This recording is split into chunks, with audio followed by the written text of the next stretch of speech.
Greetings, Murray School District educators, and welcome to our spring summative testing training for all schools. I know that everybody is gearing up for our testing, so we want to provide you with the testing and training that you need in addition to your testing ethics training that is on the Safe Schools training page. If you remember, we started our school year off with our We Are Murray. And if you remember that it's not all about our testing and it's not about what we demand from our students that matters, but it's what we build into them that will make them successful in the classroom as well as life. And while this may sound assessment heavy and outcomes heavy, we also remember that we are Murray and we are trying to build lifelong learners and students that are successful.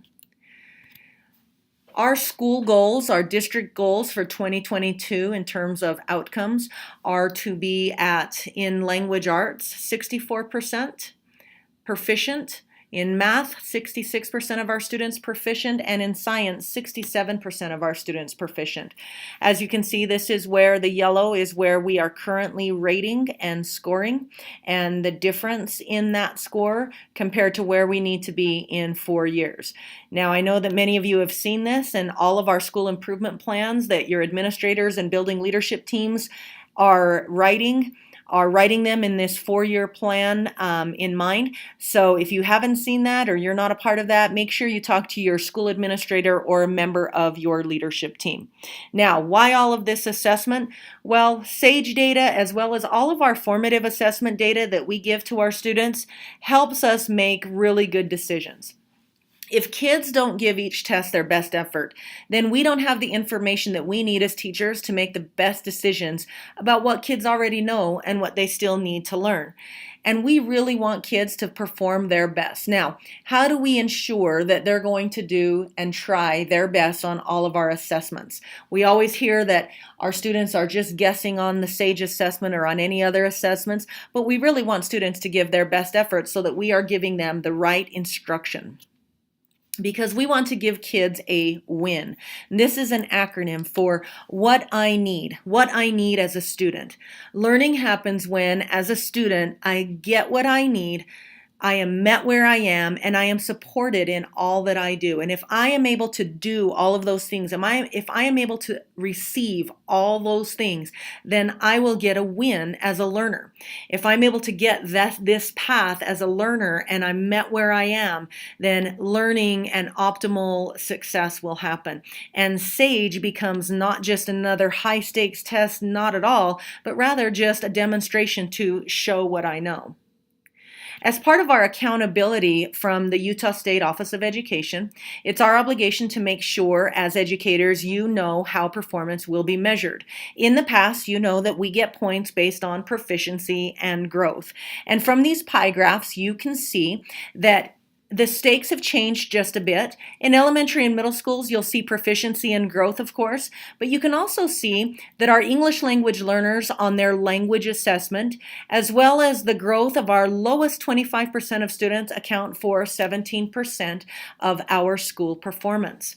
And it's also important to note here that while SAGE still exists, the vehicle by which we are being measured has changed. The SAGE still will be taken, but AIR was the testing instrument that we used for the questions on the SAGE. AIR is no longer the vehicle that we use for assessment, but Questar, not the natural gas company, but rather the assessment testing company, will be used next school year. But we own all of the questions from AIR, and so all of those questions can still be used to help us guide our instruction. We retain those test questions. High schools, you can also see proficiency and growth, but we also are able to gain our performance and measure our performance by high school graduation. Again, those English language learners, the growth of our lowest 25%, ACT, as well as our advanced coursework. It'll be also important to note that we will change to an absolute grading system. Instead of that bar moving as we did a few years ago, there is a set criteria for letter grades, which will be nice. So if you earned an A, you will get an A. If you earned a B, you will get a B. There will no longer be any moving target with that. There will also be an opportunity for schools to report on the report card their own measure for accountability and assessment. So that will be nice for Murray School District to be able to report their own success on that report card. Any changes for spring of 2018 SAGE? As a matter of fact, there is an operational field test for science grades 6, 7, and 8 with their new SEED standards. So there won't be immediate results for science in those grades. Those grades and those results won't be available until October. In summative writing, there will only be one writing prompt for those grades that you see there. As well, the writing will be combined with reading to generate an overall ELA score, but then in the other grades, writing will only be generated in those grades where writing is available. We do want to encourage our best effort. And how can we help as educators? We need to remind students to work hard and do their best, to take this test seriously. Why? Because SAGE results will be shared with their parents. SAGE results can be used as part of course placement for honors and AP classes. And although not on their grade, SAGE results may be used as a formative assessment to determine if they have achieved mastery in preparation for finals or as a replacement grade for other classes. We have to make sure that we use the test administration manual as it is recommended, and we need to make sure that we're following all of those proctoring examples. The main purpose for the SAGE is to help know where students are on their path to college and career readiness. It aligns with the ACT and other college assessments and will help students know what they need to be ready. This is not a grade. It's not used for retention. It's great practice for other high-stakes assessments. SAGE is not a high-stakes test, but rather it prepares students for high-stakes tests like college entrance exams like ACT. So let's talk about that for a minute. SAGE can be used as an estimator for how you're going to perform on the ACT. Let's see why.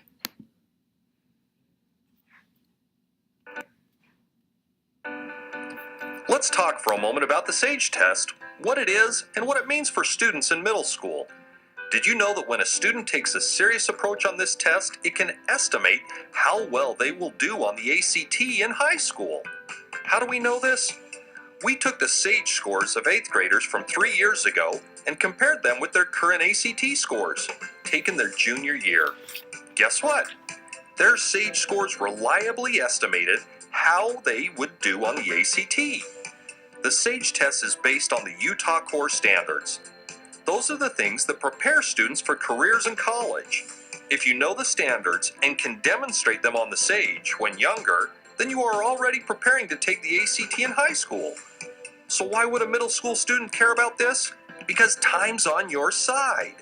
SAGE, as we have shown, is a good indicator of how you will do later in high school. It's not used to calculate your grade, but it's a free opportunity to take a high-stakes test in a non-high-stakes setting. It's a win-win, with nothing to lose and a lot of preparation to gain. So get started today by entering your SAGE scores on our ACT estimator. You might be surprised at the results.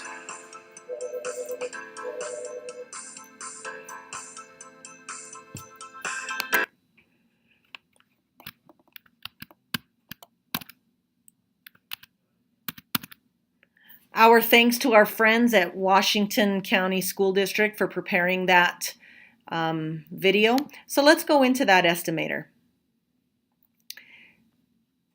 Let's enter our scores from our SAGE assessment. Let's see, there's my scale score. Here's my math scale score. Let's say it's there. And my science scale score, let's say it's there. And then I click calculate. And oh dear, my ACT composite is probably a 15. Eek, I need to do better on my SAGE test, and I need to prepare a little bit better. So how would I prepare for that? Let's talk about that in just a few minutes. Let me go back over to our PowerPoint. We will get our SAGE scores immediately for math and science. As soon as a student clicks submit, they will get an immediate score. ELA reading scores will be available within 24 hours unless a student's writing exam is flagged to have to be hand scored, then that will take a little bit longer. Testing times, remember that questions cannot be viewed or modified after the test is paused for 20 minutes or inactive for 30. Students will begin on day 2 where they left off on day 1, but they will not be able to change the answers on the previous day's work on day 1. We are shooting for a 95 participation goal, and students must answer 6 items to count as a participant. Otherwise, they are counted as a non-participant and counted against our participation goals. And opt-outs do not count towards participation or proficiency. We do have special codes that our counseling departments and our test administrators use in May. A blank test will be interpreted as non-participating, so if there are special accommodations or special codes, we need to get those entered right away. As a teacher or as a proctor, you do need to make sure you take your testing ethics training that is on the Safe Schools. Remember to take those as well as some ethics do's and don'ts. But let's get into the SAGE portal in terms of how to get students to perform their best. If you go to sageportal.org, you go over to this screen where you have your little training wheels.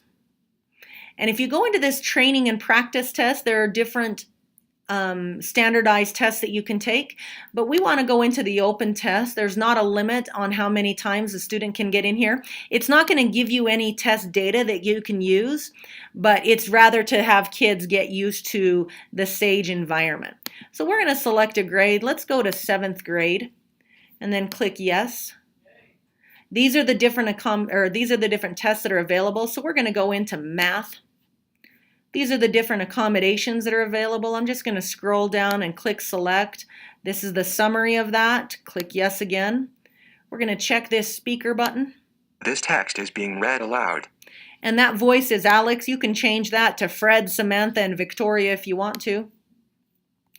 And I heard that voice. So here's a summary of all of the different test tools that are available to students. But we're going to go in and actually play with those tools. We're going to begin that test now. And here's one of the questions. You can see this is what the test looks like in SAGE. Students have access to this. You can zoom in and zoom out. You can use those tools right up there. Here's the notes tool.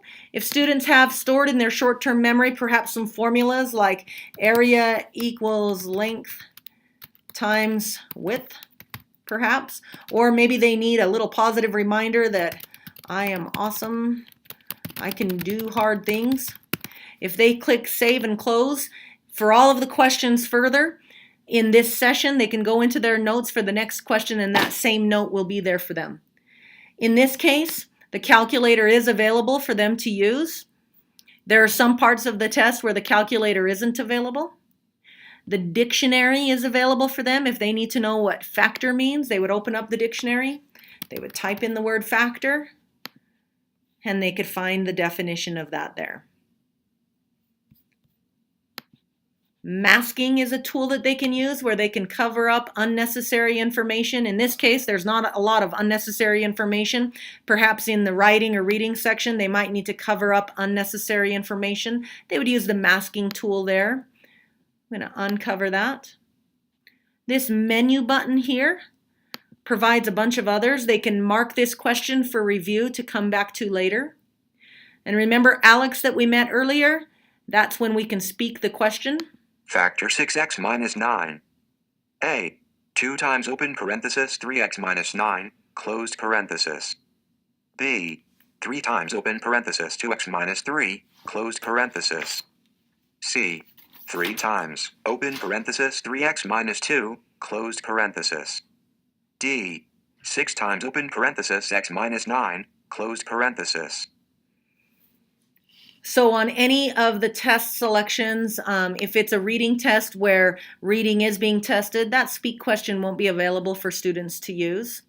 There is the strike through option. We want to teach kids to strike through unnecessary information. So that's an obvious wrong answer. Maybe this one is an obvious wrong answer. Now we've increased our chances for successfully answering this.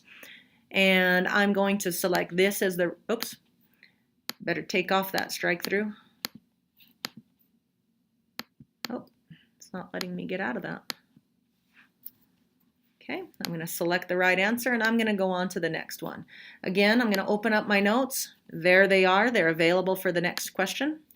And again, if we wanted to use the masking, we can cover up unnecessary information so that we can focus. But again, you need to teach kids how to use this so they can successfully navigate and know, especially with all the Chromebooks that are being implemented into our system, into our schools. We want to make sure the kids know how to use their trackpad. It says plot 8 points. They've only got 3. They want to make sure they can highlight this information, know that they're adequately addressing those, and answering those questions correctly. So you can go through and move through all of these test questions if you'd like, but really the point of the practice portal is for the kids to get practice in answering some of these questions. I'm going to click next, and again, here's some different types of questions. This is a drag and drop. We want kids to be able to successfully navigate these types of questions on the test. I didn't really read through this, but I do want to just show and help you navigate and realize all of the things that are here for these kids. Next, we want to make sure kids know how to use this tool, how to create a fraction with this. It says to create an equation. We want to make sure that kids know how to navigate this effectively. Use that to your advantage. Let's go ahead and go back to our PowerPoint. Again, thank you for your time. We are Murray. We know that you guys are working so hard to create successful environments for our students. We do have the best teachers in the universe, and we know and appreciate all that you're doing to make this a successful school year. Good luck the rest of this spring. We appreciate all that you're doing. Thank you.